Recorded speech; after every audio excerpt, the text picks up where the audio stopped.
Knockout পর্বে আর্জেন্টিনার শুরুর দিনে আমার সঙ্গে স্টুডিওতে রয়েছেন আমার সহকর্মী ফাহিম ইসলাম। ফাহিম, আপনাকে অসংখ্য ধন্যবাদ। আমরা দেখছিলাম ম্যাচ প্রতিবেদনে, যেখানে আসলে বলা হচ্ছিল কেমন সিচুয়েশন আছে বা কেমন অবস্থা। নকআউট ম্যাচ মানেই একটা বাড়তি চাপ, তবে আসলে আর্জেন্টিনা এবং কেপ ভার্দের এই অসম লড়াইটাকে আসলে আপনি কিভাবে দেখছেন?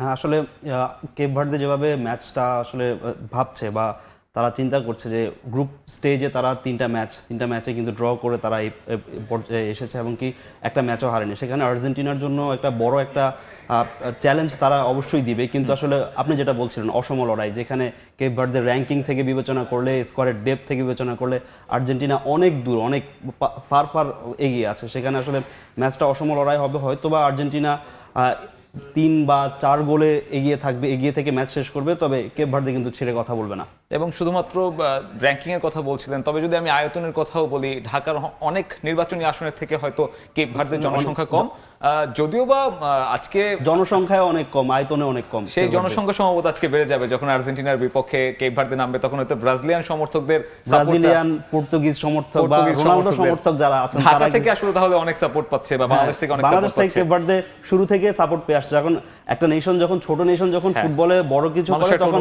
মানুষের সিম্পিথি কাজ করে। সেই সিম্পিথিটা আসলে কেপ ভার্দে পাচ্ছে এবং পুরো ওয়ার্ল্ড থেকে কিন্তু আসলে কেপ ভার্দে পাচ্ছে। তারা মিডিয়া যে একটা হাইপ, বজিনার কথা বলতে হবে, বজিনা আসলে এখন এই মুহূর্তে হয়তো তিনি দ্বিতীয় কিংবা তৃতীয় চলে গেলেন, যেখানে সোশ্যাল মিডিয়াতে তার ফলোয়ার অনেক বেশি। ম্যানুয়েল নয়্যারের পরে তিনি হয়তো অবস্থান করছেন সেখানে। আসলে পুরো বিশ্বের নজরটা কিন্তু এই ম্যাচটার উপর থাকবে আসলে, যেখানে আসলে আন্ডারডগ হয়ে একটা দল যখন টুর্নামেন্টে ঢুকে এবং টুর্নামেন্টের অন্যতম হট ফেভারিট বা রানিং বা কারেন্ট চ্যাম্পিয়নদের সাথে তারা লড়াই করে, আসলে এই ম্যাচটা সবার আসলে আকর্ষণের কেন্দ্রে থাকবে।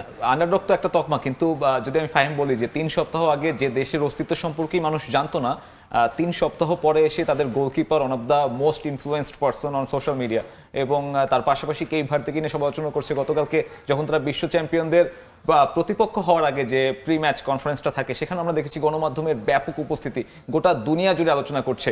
কেপ ভার্দের জন্য হয়তো তাদের স্বপ্নটা পূরণ হয়ে গেছে, তবে আর্জেন্টিনার সামনে কিন্তু অনেক বড় একটা লড়াই, তারা একটা বড় অঘটনের জন্ম দিতে পারে যদি এখানে তারা পা হরকায়। এবং যেমনটা আমাদের কাছে একটা প্রবাবল 11 রয়েছে আর্জেন্টিনার, যেখানে আসলে দেখা যাচ্ছে যে মেসি আবারও ফার্স্ট 11-এ ফিরবে। 9টা পরিবর্তন আনতে যাচ্ছে অস্ট্রেলিয়া ম্যাচের পরে, এবং যে ফরমেশনটা স্ক্যালোনি সব বরাবরই পছন্দ করে, সেই ফরমেশনটাই দেখা যাবে। হয়তো মেসি আর একটু ডিপে এসে খেলবে এবং ওই আগের মতনই অ্যাপ্রোচটা দেখা যাবে। তবে ইন্টারেস্টিং ব্যাপারটা হচ্ছে কেপ ভার্দের 11টা নিয়ে। কেপ ভার্দে যেভাবে আসলে ডিফেন্ড করে, স্পেনের এগেইনস্টে আমরা দেখেছি, স্পেনের এগেইনস্টে, সৌদি আরবের এগেইনস্টে, এক্স্যাক্টলি উরুগুয়ের এগেইনস্টে আসলে ডিফেন্সিভলি কেপ ভার্দে কিন্তু অনেক এগিয়ে ছিল। যখন উরুগুয়ে যখন একটা গোল দিয়ে দেয়, তখন আসলে কেপ ভার্দে কিন্তু হাল ছাড়েনি। যখন উরুগুয়ে যখন ম্যাচটা সমতায় আনে, তখন হচ্ছে যে আমরা দেখেছিলাম আসলে কেপ ভার্দের ফুটবলাররা নিচে নেমে এসেছিল, তারা সবাই একসাথে উপরে উঠে একসাথে নিচে নামে। আসলে এই জিনিসটা কেপ ভার্দেকে এগিয়ে রাখে। তাদের মেন্টালিটি কিন্তু আসলে হাল না ছাড়ার যে মেন্টালিটি, সেই মেন্টালিটিটা তারা মাঠে বহন করে। এবং যেভাবে দেখাচ্ছে যে 4-1-4-1, কিন্তু এই ফরমেশনটা কিন্তু ভাবে থাকে না। আমরা স্পেনের এগেইনস্টেও দেখেছি কখনো ডিফেন্স লাইনে 6 জনের মানুষ 6 জন এসে চলে আসতেছে, মিডফিল্ড থেকে পিনা এসে হেল্প করছে, এবং তারা কিন্তু সেই জায়গাটা দেয়নি, এবং স্পেনকে দেখেছি কিভাবে তারা ভুগেছে। এই কেপ ভার্দের কিন্তু আপনি যদি দেখেন, বেশিরভাগ ফুটবলার কিন্তু ইউরোপের বিভিন্ন লিগে খেলে থাকে। তারা যেহেতু এটা পর্তুগিজের একটা উপনিবেশিক জায়গা ছিল আসলে কেপ ভার্দে পুরোটা, সেখানে আসলে পর্তুগিজদের যেই ফুটবলার, পর্তুগালের যে ক্লাবগুলো রয়েছে, সেখানে তারা মূলত বেশি খেলেন। এছাড়া নেদারল্যান্ডস কিংবা ফ্রান্সের কয়েকটি ক্লাবেও এবং এই বিশ্বকাপের পরে হয়তো আরো অনেক ক্লাবে আমরা দেখব। তবে কারণ বিশ্বকাপটা আসলে বিগ একটা মঞ্চ, যেখানে আসলে প্লেয়াররা নিজেদের ক্লাবগুলোর নজর কাড়ে, অন্যান্য যারা আছেন, এজেন্ট যারা আছেন, তাদের নজর কিন্তু আসলে এইসব প্লেয়ারদের উপর থাকে অবশ্যই। এবং যেমনটা বলছিলাম আর কি, আমি আরেকটু ইন্টারেস্টিং একটু কথা বলি। কেপ ভার্দের প্রেসিডেন্টও কিন্তু আসলে এই ম্যাচটা নিয়ে খুব এক্সাইটেড, কারণ তিনি বলেছেন যে আসলে মেসিকে স্পেশাল তারা জার্সি উপহার দিবে এবং এই ম্যাচটা তারা খেলতে পেরে খুবই সম্মানিত। একই সঙ্গে তিনি বলেছেন যে আসলে ম্যাচটা কিন্তু কেপ ভার্দে ছাড়বে না, এবং কি তার প্রেডিকশন হচ্ছে যে কেপ ভার্দে আর্জেন্টিনাকে 1-0 গোলে হারিয়ে আসলে তারা রাউন্ড অফ 16-এ যাবে। যদিও স্বপ্নটা একটু বড়, তবে আসলে স্বপ্ন দেখতে তো আসলে কোনো মানা নেই। এবং আমরা লিওনেল স্ক্যালোনির কথা শুনছিলাম, সে বলছিলেন যে কেউ যদি মনে করে কেপ ভার্দে সহজ প্রতিপক্ষ হবে, সেটা কিন্তু আসলে তার ভুল ধারণা। এবং লিওনেল স্ক্যালোনি যখন কেপ ভার্দের এগেইনস্টে ডাগে উঠে দাঁড়াবেন, তার জন্য একটা স্মরণীয় মোমেন্ট, সেঞ্চুরি করতে যাচ্ছেন এই আর্জেন্টাইন কোচ। আর্জেন্টিনার ইতিহাসে সেকেন্ড হাইয়েস্ট ম্যাচেস সে কোচিং করাচ্ছেন, এবং তার জয়ের হারটা দেখলে কিন্তু খুবই ঈর্ষণীয়।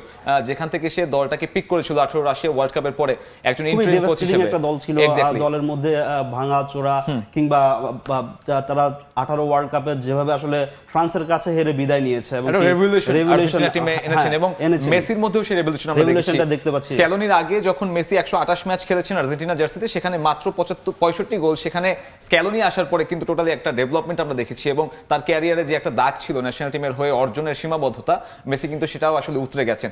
স্ক্যালোনিকে কিন্তু আমার মনে হয় যে স্ক্যালোনি কিন্তু সেভাবে খুব একটা রেট করা হয় না এই আর্জেন্টিনা সাকসেসের পেছনে। খুবই সাইলেন্ট একজন কোচ, সবসময় আসলে আমরা যখন তাকে ডাগ আউটে দেখি খুব নীরবে দাঁড়িয়ে থাকেন, ম্যাচ অ্যাজাম্পশন করেন, ম্যাচ বুঝেন এবং সেই অনুযায়ী আসলে প্লেয়ারদের। আর মেসির কথা যেটা বলছিলেন, আসলে মেসিকে লিওনেল স্ক্যালোনি কিন্তু রুম দিয়ে থাকে, মেসি তার নিজের মতো করে যাতে খেলতে পারে সেই রুমটা কিন্তু লিওনেল স্ক্যালোনি দিয়ে থাকেন এবং এই যে অ্যাডভান্টেজটা কিন্তু শতভাগ কাজে লাগায় মেসি। যেটা আমরা যদি গোল সংখ্যাটা আসলে 128 ম্যাচে যেখানে 65 গোল স্ক্যালোনির আগে করেছেন, সেখানে 74 ম্যাচে 58 গোল করেছেন। আসলে এইটাই আসলে পার্থক্যটা গড়ে দেয়।